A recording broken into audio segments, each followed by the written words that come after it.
palabra que nos va a ministrar esta noche. Amén.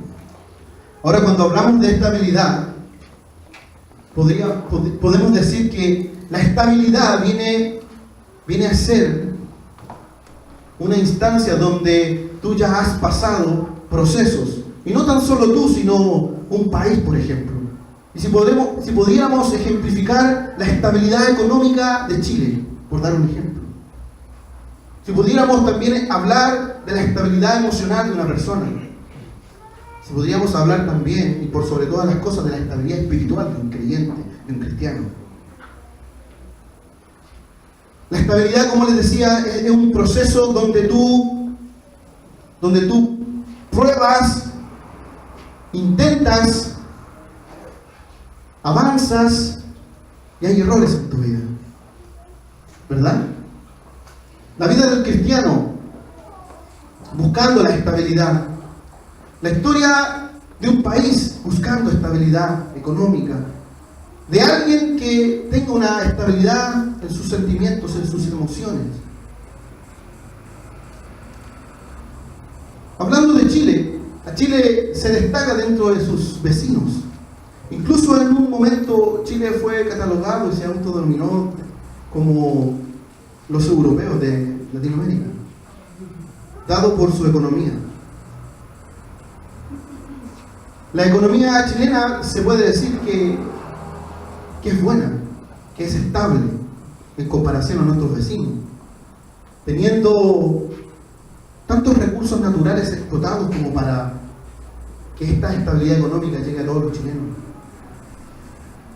A grandes rasgos, el país de Argentina tiene una gran inflación, tiene grandes problemas económicos.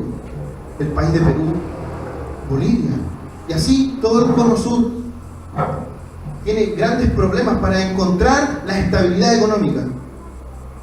Pero Chile se ha destacado dentro de ello. Quizás no es una potencia, cuando hablamos de Alemania, cuando hablamos de Estados Unidos, ¿verdad? Grandes potencias económicas que en buen chileno la llevan en la economía. China, y así muchos más. Podemos definir que la estabilidad, la definición de estabilidad es la capacidad de dar la permanencia de características de un elemento, cosa o situación. Es decir, cuando se reúnen todas las características de permanencia, de equilibrio, de algo que no cambia, no se mueve. Esto es a través del tiempo, donde hay una prolongación del tiempo. Y eso se logra solamente después de años, después de ciertas situaciones, sobre todo situaciones donde hay errores, como decía, ¿verdad? El caminar del cristiano, muchas veces no siempre tú aciertas, siempre estás aprendiendo, y lamentablemente habemos muchos que aprendemos no tan solo con el escuchar ni con el ejemplo, aprendemos de nuestros mismos errores. Camino a la estabilidad. El domingo el pastor nos ministraba un versículo que está ahí en 1 de Pedro, capítulo 5, verso 10. Así es. Y dice que más al Dios de toda gracia, que nos llamó a su gloria eterna en Jesucristo, después de que hayáis padecido un poco de tiempo, Él mismo nos va a perfeccionar, nos va a afirmar, nos va a fortalecer y nos va a dar una estabilidad. Después de que hayamos padecido, después que hayamos corrido un tiempo, un país, luego de recorrer un tiempo, debiera tener una estabilidad. No siempre es el caso. El cristiano, después de unos cuantos tiempos, unos cuantos años, debiera de ser un cristiano estable. Una persona cualquiera, con los años, ¿no es cierto?, de experiencia. A un jovencito, al Herman, yo no le puedo pedir estabilidad. Pero si yo, un viejo ya de casi 40 años, debiera ser estable. Pero ¿quién no conoce a alguien de 40, 50 años, aún inestable en sus emociones, en sus sentimientos? debiera ser, pero muchas veces no es así. Vamos a ir a un versículo bíblico donde nos va a mostrar cómo un creyente debiera encontrarse con la estabilidad espiritual, siempre hablando, ¿verdad? Te invito a ver tu Biblia allí en Proverbios capítulo 28, el verso 2. Me gustaría que usted se fijase en el lado B del versículo.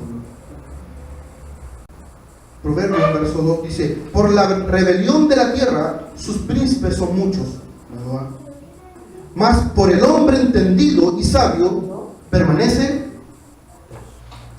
estable. 28:2 de Proverbios dice: por la rebelión de la tierra sus príncipes son muchos. Y el lado B: mas por el hombre entendido y sabio permanece estable. Podemos notar y podemos entender que para encontrar la estabilidad espiritual hay dos conceptos ahí, hay dos aspectos a los cuales nosotros debiéramos atender esta noche. Ahora, ¿qué significa ser entendido? ¿De qué se trata ser entendido? Entendido es tener la capacidad de actuar sabiamente, considerar, prestar atención, tomar en cuenta, discernir, indagar. Vamos a dar una aplicación a esta definición. Mire, habla su Biblia y en Lucas capítulo 10. Lucas capítulo 10, verso 38, una historia muy conocida. Y la vamos a leer. 10:38 de Lucas dice: aconteció que yendo de camino, entró en una aldea, Jesús hablando de él, y una mujer llamada Marta le recibió en su casa. Esta tenía una hermana que se llamaba María, la cual sentándose a los pies de Jesús oía su palabra. Pero Marta se preocupaba con muchos quehaceres, y acercándose dijo: Señor, ¿no te da cuidado que mi hermana me deje servir sola? Dile, pues, que me ayude. Respondiendo Jesús le dijo: Marta, Marta, afanada y turbada estás con muchas cosas, pero solo una cosa es necesaria, y María ha escogido la buena parte, la cual no le será quitada. Tener entendimiento. Número uno, ¿sabes lo que significa tener entendimiento? Que María tuvo la capacidad de actuar sabiamente, tuvo la capacidad de considerar, de prestar atención, tomar en cuenta, de discernir que lo mejor de ese momento era estar a los pies de Cristo. Un cristiano, un creyente debiera tener el discernimiento, la capacidad de entender de que Cristo valora más que tú estés a sus pies, que estés haciendo cosas para Él.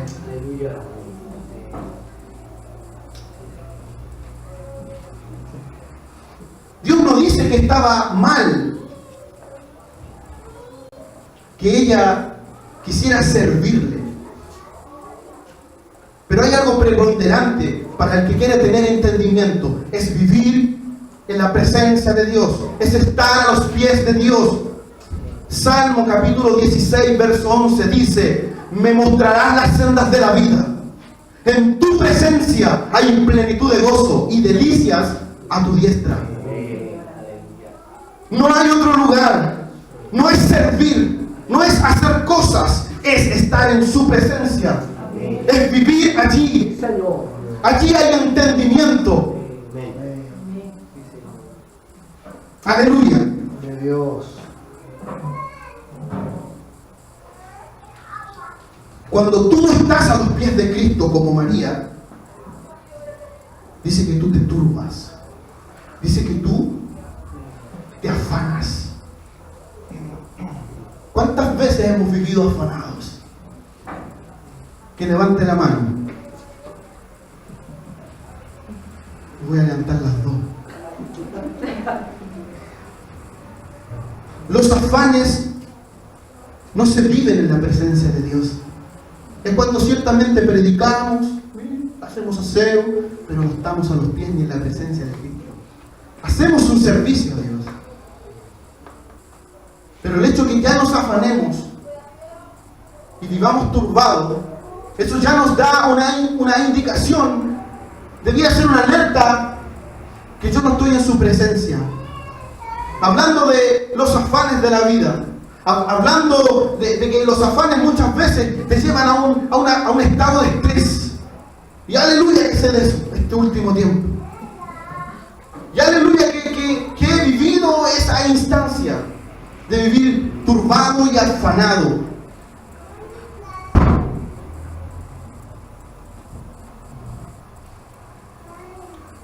¿Cómo salimos? Señor, ¿cómo salgo de este estado de afán? ¿Cómo lo hago? Esta presión que muchas veces, este estrés que tú vives diario a diario, que tu trabajo, que tus hijos, que tu vecino, y más encima el pastor te dice, tiene que predicar, tiene que hacer esto. Hay una presión dentro de ti, una bomba. Y tu jefe te trata mal, y viene otro jefe y te grita, y llegas a tu casa, te tiran los platos por la cabeza. No, mi amor, ese es broma. Y sientes esa presión, y tú caes en ese estado de estrés, donde todo te molesta. Pero ¿por qué a mí? ¿Y qué se ha creído? ¿Por qué me habla así? Cuando ya no hay paz en tu corazón, ¿cómo lo hacemos? Yo me imagino Cristo con ese, yo no sé si usted lo interpreta como yo, pero yo lo veo estresado en el Getsemaní, diciéndole a los discípulos, ayúdenme a orar, porque lo que se me viene es algo terrible. Que Él le diga al Padre, si es posible, pasa de mí esta copa. Eso habla de una presión, de un estrés, pero ¿saben cómo lo hizo Él? Acompáñenme a Filipenses capítulo 4, versos 6 y 7. Aquí está la clave. Usted quiere tener paz. Usted quiere vivir en paz. Usted está estresado. Y este estrés muchas veces pasa quizás a depresiones. Este es el camino. Dice 4:6, dice, por nada estés afanoso, por nada estés estresado, si no sean conocidas vuestras peticiones delante de Dios en toda oración y ruego, amén, con acción de gracia.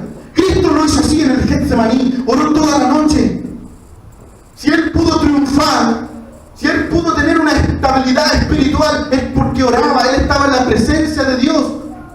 Él no dejaba de estar allí. Él vivía allí. Y esa noche, Él oró toda la noche.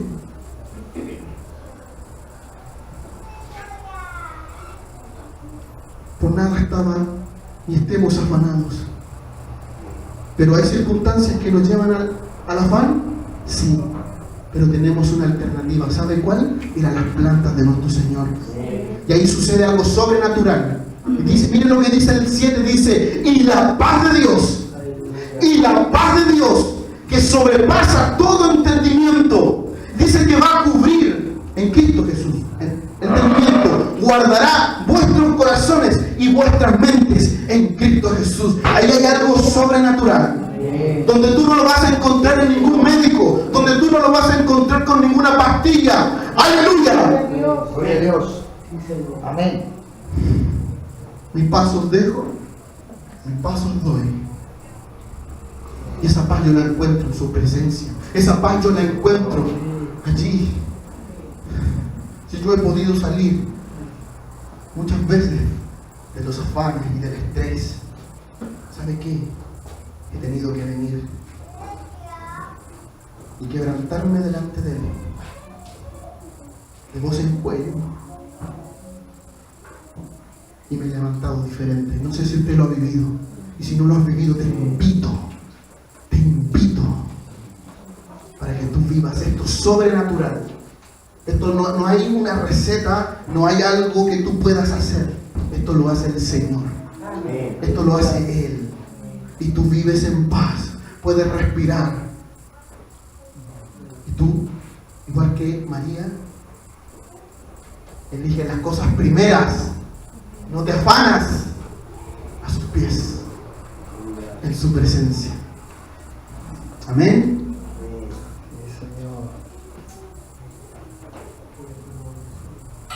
Afanada y turbada, Marta, tecnología era entendida. Ella supo qué hacer. Amén. El otro aspecto, ¿verdad?, que vamos a ver y que dice ahí en el Proverbio 2, dice que habla del entendimiento y también habla de la sabiduría. Nadie sabe, nadie nace sabio. Amén. Nadie nace sabio. Dice que el libro de Santiago, capítulo 1, verso 5, dice que si no tenemos sabiduría, esto uno la pide. En ese mismo lugar donde tú vas a las plantas del Señor y le dices: Señor, dame sabiduría. Y ser sabio no tiene nada que ver con lo que tú puedas saber decir. No tiene nada que ver con lo que tú puedas almacenar en tu mente. No. Tiene que ver con lo que dice un poquito más adelante en Santiago 3:13. Dice: ¿quién es sabio y entendido entre vosotros? Muestre por la buena conducta sus obras en sabia mansedumbre. El sabio, amado hermano, no es el que sabe y conoce, no. Es que su vida te enseña.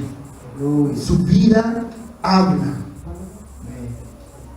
El problema de nosotros muchas veces entre lo que yo pienso, digo y hago, hay muchos espacios, hay muchas brechas. Muchas veces nos pisamos la cola, sobre todo cuando predicamos, aleluya.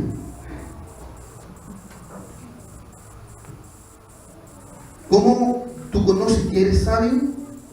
Porque tu buena conducta lo dice. Esa conducta es llevada y guiada por el Espíritu Santo. Amén. Entonces, para yo poder obtener esa estabilidad, debo atender al entendimiento y a la sabiduría. Amén. Ahora surge un par de preguntas. ¿Por qué tengo que ser estable?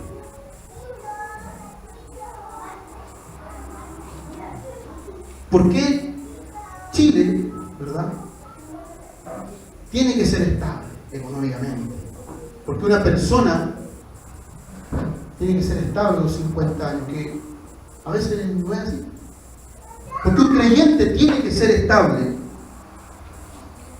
Primero que nada, y tomando el ejemplo del domingo, y entendiendo que tú eres un instrumento en las manos de Dios, porque tú debes ser usado en las manos de Dios, yo debo ser usado en las manos de Dios, así como este atril. Este atril, en un momento, estuvo desestabilizado, y el pastor le quiso dar un uso, pero este atril no pudo dar el uso, no pudo hacer lo que estaba diseñado para hacer. Así también nuestras vidas. ¿Sabes qué? Tú tienes que tener equilibrio. El creyente tiene que tener un equilibrio espiritual para ser usado por Dios. ¿Sabes lo que hizo el pastor cuando no lo pudo usar? Lo dejó ahí. No lo usó. Segunda cosa, ¿por qué? ¿Para qué ser estable? ¿Sabes? Porque cuando tú muestras estabilidad, cuando un país económicamente muestra estabilidad, ¿sabes lo que pasa? Los inversionistas traen su dinero. O sea, es un país confiable para invertir. Una persona cuando es estable en sus emociones y se muestra estable, la gente se le abre y quizás puede llegar a tener y contarle cosas, porque es estable. Un creyente debe ser estable para manifestar la gloria de Cristo. ¿Sabe qué? El cristiano debe ser estable porque somos representantes de su gloria. Somos representantes, somos garantes que Él vive.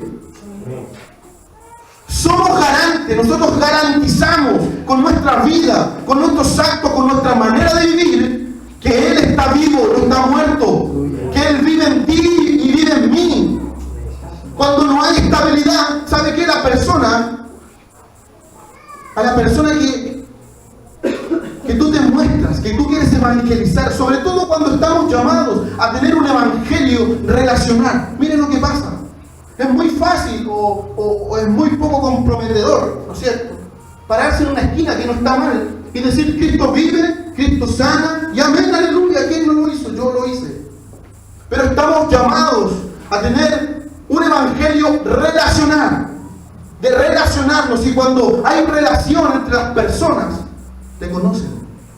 Y si tú eres inestable espiritualmente, no vas a proyectar esa seguridad de lo que estás predicando, no vas a proyectar esa seguridad de lo que tú estás diciendo. Somos garantes, damos garantía que Cristo vive.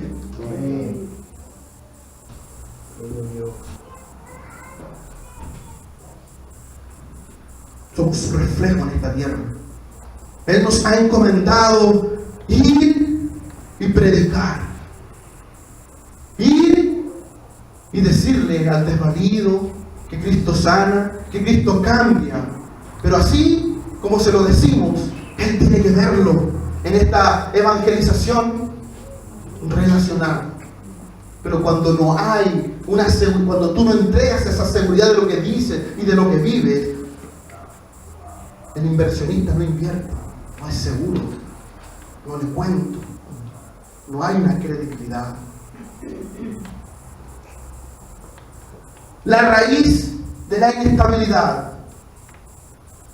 la raíz de la estabilidad de este atril, ¿sabe usted que no estaba aquí arriba? Cuando el pastor quiso usar, ¿me entiende la metáfora, no es cierto? Cuando el pastor quiso usar al atril. El problema, la raíz del problema no estaba aquí, no se bajaba. ¿Sabe qué? Estaba aquí abajo. Fundamentos.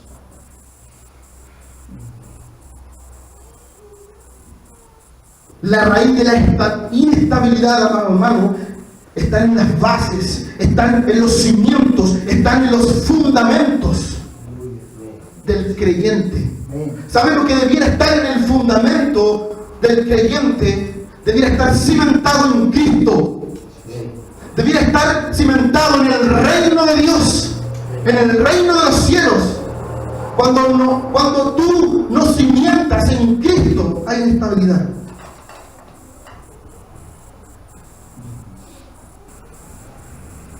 Es necesario que cuando yo viva mi vida y ir a las bases, muchas veces, amado hermano, tu estructura cristiana, por alguna razón, viene abajo, ¿verdad? ¿Te ha pasado? Y empieza a temblar. Grado 8. Empieza todo a caer. Y toda tu estructura cristiana cae al suelo. ¿Te has visto en esa situación?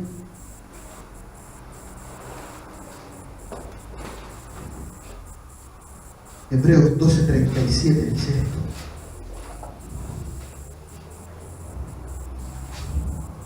Dice, y esta frase aún una vez indica la remoción de las cosas movibles como cosas hechas para que queden las inconmovibles. Así que, recibiendo nosotros un reino inconmovible, tengamos gratitud y mediante ella sirvamos a Dios agradándole con temor y reverencia, porque nuestro Dios es fuego consumidor. Dios permite que caiga todo, caiga tu estructura cristiana, tu religiosidad.